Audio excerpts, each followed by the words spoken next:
Olá a todos. Muitos governantes têm uma tentação para reerguer as contas públicas, que é a austeridade. Ora, a austeridade não funciona. Todos os exemplos demonstram. Portugal, a situação não melhorou com a Troika e a austeridade. A Grécia, nem se fala, a Grécia é uma catástrofe. Ainda hoje não recuperou o seu PIB de 2008, o que é dramático. Mas vou-vos explicar neste vídeo, de forma relativamente simples para que toda a gente entenda, porque é que a austeridade não funciona. A austeridade consiste em quê? Consiste em reduzir as dívidas públicas. Ou seja, basicamente reduzir a despesa do Estado, reduzindo as pensões dos reformados, reduzindo as ajudas sociais, reduzindo o número de funcionários, reduzindo as despesas para a saúde, etc, etc, etc. O problema disso é que a consequência da austeridade é que baixas o teu PIB. Primeiro, vou-vos explicar porquê. É relativamente simples. Imaginemos um cenário. Chegas, vês contas públicas complicadas e pensas, vou reduzir a despesa pública para reduzir a taxa de endividamento sobre o PIB. Vem o caso da Grécia, não funcionou. O caso de Portugal, também não. Quando Pedro Passos Coelho deixou o poder, o estado de endividamento estava idêntico, até estava pior, que antes que ele tomasse o poder. Essa é a realidade pragmática da situação. E porquê é que a austeridade não funciona? É relativamente simples. Imaginemos, reduzes as pensões para os reformados, reduzes o número de funcionários, o que vai aumentar mecanicamente o desemprego e até a despesa pública, isso é outra história. Reduzes o montante do dinheiro que os desempregados recebem. E por aí adiante, o que é que tu vais provocar? Vais provocar um baixamento do consumo.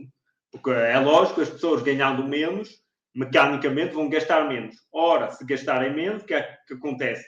As empresas que vendem produtos para o cliente vão também vender menos. Ou seja, também vão ter que despedir pessoal para compensar o facto que estão a vender menos. O que vai aumentar o número de desempregados, vai aumentar a despesa pública e vai diminuir o PIB. Isto porquê? Porque o PIB, contrariamente ao que as pessoas pensam, não é a criação de riqueza num país. O PIB é a soma dos fluxos financeiros num país. Portanto, ao reduzir as ajudas do Estado, reduz o consumo e reduzes também, evidentemente, é lógico, o PIB. E aumentas a percentagem de dívida em relação ao PIB. No fundo, pegas o que eu chamo muitas vezes o problema ao contrário. Ou seja, em vez de estar a resolver um problema, estás a criar outro. Porque o problema da austeridade é ver as coisas ao contrário. Para melhorar as contas públicas, não é a austeridade que funciona. É investimento público, mas investimento público no bom sentido. Ou seja, investir para relançar a economia e para haver crescimento económico. Porque o padrão-chave é o crescimento económico. É ele que vai aumentar o teu PIB e que vai diminuir a percentagem de endividamento em relação ao PIB. Crescimento económico implica mais receitas fiscais, o que vai também, sem aumentar os impostos, o que vai implicar reduzir o déficit e até se tornar a termo excedentário a nível orçamental. E porquê é que isso acontece? Porque o imposto que dá mais dinheiro ao Estado não é o IMI ou o IRS, é o IVA. E o IVA é uma porcentagem fixa das vendas. Então, se há crescimento económico, implica que vendes mais e mais caro. Então, aumenta a receita do Estado sem aumentar a taxa de imposição na população. Tem pontos positivos. Ou seja, primeiro o Estado deve investir no crescimento económico, nomeadamente na indústria, porque o motor do crescimento económico no mundo, e todos os países o comprovaram, é a taxa, é a indústria. Sem indústria não tens crescimento económico. É tão simples e linear quanto isso. Quem pensa isso está completamente errado ou tenta-vos enganar. No fundo, é o crescimento económico primeiro. E depois, é uma regra muito básica em gestão económica de um país, quando tens crescimento económico, aí podes reduzir algumas ajudas.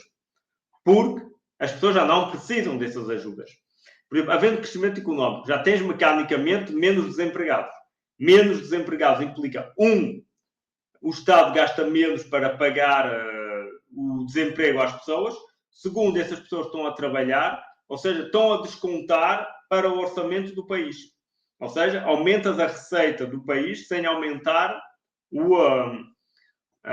como é que eu digo, a taxa de imposição mais, tendo menos desemprego, ou seja, o Estado tem menos despesa, até permite reduzir um bocadinho os impostos, mantendo o equilíbrio ou até o lucro orçamental. Portanto, é assim que deve ser feito. E depois, isso tudo implica que podes reduzir um bocadinho as ajudas, porque já ninguém precisa delas.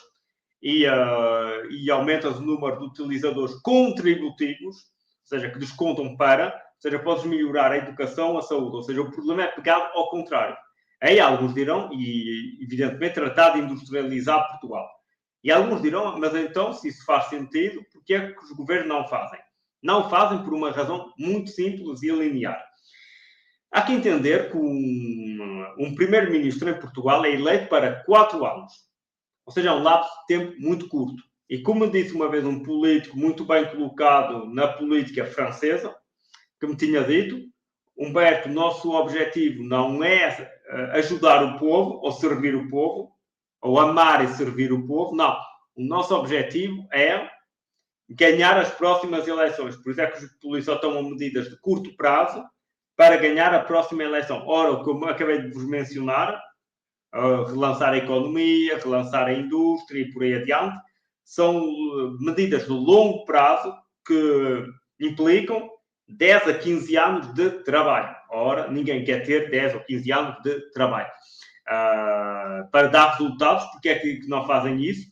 Porque o medo de um político é: eu vou fazer para o bem do país, mas os resultados virão mais tarde, e o medo dele é que seja a oposição a tirar louros do trabalho dele. É uma questão de ego, no fundo, ou seja, para eles é mais importante o tacho e o ego que servir o povo português. Portanto, é essa a minha opinião. Digam-me em comentários o que é que acham sobre isto. Se tiverem perguntas, façam, que eu respondo a todas. E nós vemo-nos num próximo vídeo.